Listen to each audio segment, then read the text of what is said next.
Someone asked about the update. Like I said, it's been really slow. Uh, we're still seeing a lot of the same failures that we've been seeing for the last year. Water pumps leaking, oil leaks. What else? Being drunk cars when you've ever had a chance. Nope, I have never been to Germany. Yeah, I'm sure all of you guys have seen that guy that that disassembled his Jetta or Golf or Golf wagon or Jetta wagon, I forget. I think it was a Golf, and posted a bunch of crap on the internet and tried to get Volkswagen to buy it back. They didn't refuse his buyback. They made it so that he had to reschedule his appointment because that was really stupid. Like, people are getting dumb amounts of money for what works out to be like 90% of these folks that have these cars. It wouldn't have mattered at all. It wouldn't have mattered any way, shape, or form. But people have got it in this idea that people have this idea that like they got screwed and Volkswagen took advantage of them, and they're getting like $5,000 back, and they're all bent out of shape about it. So like my patience level with a lot of this stuff is almost zero. Me and dealer techs and independent techs have been getting our faces punched in. You know, my paycheck for the last 3 weeks has been half of what it should be because of this, among other things. So, you know, when you say that we had a customer say that Volkswagen was being slime balls about it because they were taking so long with his money, with his extra $5,000 that belonged to him. And I get being frustrated. I get that, Matthew, what's up, dude? I get that, you know, if you were going to trade your car in at some point within the time that all this happened and you lost a bunch of value, I get you being pissed. I totally get it. But let me tell you what makes me pissed. Half a paycheck. People whining about money that they didn't do anything for. Volkswagen's been overcompensating, I feel like, on this situation. And the people that are getting left hung out to dry are us, technicians, parts people, service advisors, people at the dealership, independent shops, part sellers. So many people are getting like dollars out of their pocket over this. Dollars out of their pocket over this. And folks are whining because Volkswagen's taking an extra 2 weeks with their money. They're getting $5,000, $3,000, $6,000, $8,000, $9,000 extra on top of the value of their car because they got cheated, right? Okay, Volkswagen lied. Fine. I'm fine with that. I'm fine with all of that. I'm fine with them having to pay the price for that. I think a lot of it was blown way the hell out of proportion. Way the hell out. But I get it. People are pissed. They lied. They cheated. Whatever the hell you want to say. I get it. They have to pay for it. But when people start saying things like, I deserve my money now, and then techs out there aren't making a paycheck, my respect for that type of attitude is almost zero. And if you're that type of person, I'm sorry, because that probably hurts your feelings. But you know what hurts my feelings? When I have to look at my wife and say, sorry, honey, you're only getting half of this week's paycheck because that's all I got. $600, $700, $800 less a week than it should be. And I'm not the worst off. There's guys that could have easily a year ago made 40 hours a week that are making, I don't know, 22 hours a week. Give me a break. It's ridiculous. Apparently Volkswagen gave money to the dealerships. Well, I can tell you, the employees aren't seeing that, right? That's going to customers to sell more cars. Thankfully, our dealership is really good. The service manager's awesome, so we've been giving guys the opportunity to make money, you know, doing things around the shop. I think we talked a little bit about this last week, but the attitudes that some people have over this makes my head want to effing explode. It's crazy, guys. It's just absolutely crazy, and I know some of you guys that are watching this are going to be upset about that, and that's fine. You can be mad at me all you want. But you are not the only one in this situation. A lot of us love working on cars. We love working on Volkswagens. It's our brand. We're enthusiasts. We care about it. We care about our customers.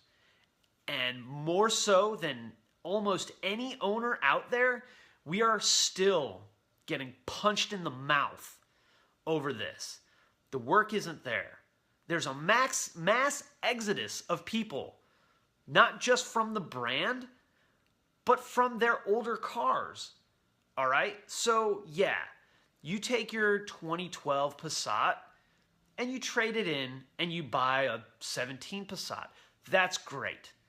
I'm very happy that you stuck with the brand. But you know what? That's a car for at least 3 years. We're not really going to be doing anything but oil changes and maybe fixing something under warranty. Transmission services are gone. Timing belt services are all but gone. 40Ks, fuel filters, air filters, pollen filters, all that stuff, done. So even if 75% of the people that buy, take the buyback, trade their car in, and get another Volkswagen, it's going to be a painful number of years before the service department sees any benefit. And does Volkswagen care about that? Well, I don't know. I'm sure there's a lot of individuals that do, but I don't know, right? And here's this is the greatest part. This is the greatest part, right? You guys are getting a full-on Charles in real life rant minus the profanity, because the profanity would be spewing if this weren't a Facebook Live or for the internet. It's just, I get so frustrated about this because, you know, it hits so close to home. And this next part is one of those parts that, if you know the industry, you saw it coming. I saw this coming. The minute this crap went nutso, we saw this coming. As of January 1, Volkswagen is changing the labor times, which happens a lot. But I promise you, almost willing to lay down that half a week's paycheck, that these times are just going to get slashed. Diagnostic time, slashed. Labor repair time, slashed. Because what's the easiest way to recoup expenses? Take it out of your employees. Terminations, pay cuts. For Volkswagen, it's easy. All you have to do is take that labor time that was 1.1, so 66 minutes, and slash it to 0.8. Okay? What does that hurt Volkswagen? Nothing. In fact, they gain, because now instead of paying me $30 to do that job, they're paying $22. Now, you think, okay, so what? One job, you lose 3/10 on, 4/10 on, big deal, right? Well, okay, so that's one job. But how many cars do we work on a week? We work on 4 or 5 a day times 5. 20, 25 cars, sometimes more, sometimes less. Not all of those cars are going to be involved in a warranty claim or warranty repair or anything like that, but a handful of them are. Not only all of that, right? So our times are getting cut, our business is getting cut, our number of cars that are in the age and mileage range that are actually serviceable getting slashed. The attitudes of the drivers has changed. Now we have people saying things like, well, Volkswagen's going to go out of business if you don't give me another $500 off this new car that I'm going to buy. Or, well, I'm really disappointed with the brand, so you need to give me a better deal. Let me tell you something about being disappointed in a brand, in a product. If I bought this pen and I hated this pen, I hated it, why would I buy another one? Right? It's mind-numbingly stupid to try and leverage that. It's insulting to us as employees, as people that we didn't do anything with this. We had nothing to do with this. I had no more to do with all of this diesel crap than this pen did. Yet we're the ones on the front lines. We're the ones having to stand in front of our customers and say, you know, you're right. I'm really sorry this happened. What can I do to make it better? Why should we have to do this? Why should we be the ones getting punched in the mouth? What feels sometimes like literally by the customer, by Volkswagen, because now they're scrutinizing every little thing. Did you guys know when we do a warranty repair that if we don't make an actual repair of a part, we did not fix a car? So if you bring your car in and it's acting weird, we do something called a capacitive discharge. It's not really what it is. It's a hard reboot on your car. That's where you take the battery cables, disconnect both of them, and touch them together for a certain period of time. Hard reboot of the car. That fixes so many things, right? It gets modules happy again, basically. It lets the gateway re-talk to all of the stuff. So did you know that we technically did not make a repair on that car? That job that we did, because we can't call it a repair, isn't covered under warranty. So, officially by the rule book, either the dealership pays for it or the customer pays for it. Well, I can tell you, the customer's not going to pay for it, and they shouldn't. I'm on the side of the customer on this one. Absolutely should not pay for that. The dealership's not going to pay for it. So who does that leave left to pay for it? Yep, it's us. We're the ones that end up paying for it because we do that job for free. So not only are we not getting paid on the job that we're doing at that exact minute, we lose the opportunity for the job that we could have been getting paid on. So it's almost like we double lose. It's almost like we pull our wallet out and go, here you go. So Michael, DICE claim, right? Diagnostic in something, enhancing customer experience. The beauty of DICE is that it has to fit in this little tiny box of criteria. So if you say you duplicate the concern, it's not a DICE claim. If it is, if you fix something like that cap discharge, it's not a DICE claim because you made a repair. Even though on the other side over here, you didn't make a repair. Also, if there's a technical service bulletin that says, do this, do a capacitive discharge, that's not a repair. So it's not covered under warranty. How are we supposed to exist in this space? How are we supposed to be good and caring and loving to our customers and not get paid for it, right? Every single person out there that has a job wants to be paid. I don't need to make $1 million a year fixing cars. Thankfully, I feel that way because there's no possible way I would. But I'd like to be paid for my time there. All of my fellow technicians, same thing. I want to come in, I want to work hard, I want to care about my customers' cars, I want to do a great job for them, I want them to be over the moon happy with their car when it's done, and I'm fine doing all of that. I'm fine giving more than I get. In fact, it's something I do quite often and have throughout my entire career. But when you scrutinize every little thing, here's what happens. The good technicians, peace.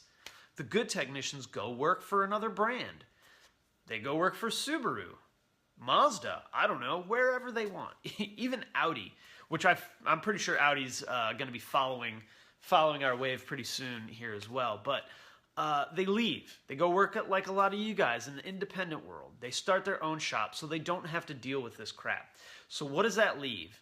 That leaves C-level technicians that might be able to hang parts but can't diagnose cars, and new people. How are you going to run a successful diagnostic shop with that and that only? You're not. So what happens? People lose faith in the brand, right? People move away from the brand and they go to another brand, which we're already seeing with the buyback. So if you guys can't tell, this is like a really sore spot for me, and I was one of the most optimistic people very early on about this, and even up until very recently, I was optimistic because I felt like they were going to take care of it, right? They were going to do right by the customers, and that if things worked out right, that would come back and it would really benefit us as technicians. I have completely shifted in the other direction. And I hate that feeling because I really want to be optimistic about it. I mean, this brand, my life revolves around it. So many of us, our lives revolve around this. You know, if it weren't for this brand, I wouldn't have, well, this toolbox is a different situation, but I wouldn't have $20-something thousand of tools to fix cars. I would be like an advisor, right? And the only thing I need to come to prepared with is my pen to work. That's not a dig on advisors, but so much of us have so much love and so much passion and so much invested in this career, in this livelihood, and this nonsense, and then what has followed is disgusting. It is sickening to me. It makes me furious. You know, this rant is about a 7 of how I really feel about it. But it's sick. It's disgusting. I'm tired of it. You know, we keep getting told, but hey, when the modification comes, you're going to get all these cars. You're going to get all these cars. And you're going to make so much money modifying all these cars and doing all these repairs. Well, you know what? Repairs next year don't pay my bills for this one. They don't pay any of the technicians' bills for this one. And I swear to you guys, the next person that says that to me with a straight face, I'm going to lose it. I really am. Because it's insulting. And we don't deserve to be insulted like that. We're not stupid. We see the writing on the wall. We know next year is going to be one of the worst years to be a Volkswagen technician in a lot of ways. We might make some money, but the amount of crap that's going to have to occur in order to make that happen is going to be mind-blowingly effing stupid. And if something doesn't change for technicians, any technician that says peace, you guys have my support. What else can I do? How can I look at someone and say, oh, don't worry, it's going to be all right because, you know, things are going to pick up and it's going to change, without sounding condescending and just like a complete prick? I don't believe it. So how can I look, you know, how can I look my fellow technicians that I work with every day that I have so much respect for and tell them that line of crap without following up with, yeah, right. It's just, I cannot do it. And I can't do that to you guys either. You know, I can't do it despite the fact that I really want to. I really want to go, you know what? This is all going to work out. It's going to be good. Next year's going to be good. We're going to make a ton of money. I don't have that in me anymore. And I can't. And the odds of someone seeing this and it making them unhappy, whether it be with a brand or somewhere else that could directly affect me, probably pretty good. But you know what? I'm okay with that. I really am. I have poured my heart and soul into doing what I do now for 13 years. This has been my livelihood. And it's like it's just completely disrespected and thrown back in my face. So there you have it. I know you guys have been waiting for that rant for a really long time. And there it is. So I hope you enjoyed it. But here's the great thing. I'm done talking about it. I'm done talking about it. Unless some epic discovery happens and the repair comes out tomorrow, I'm done.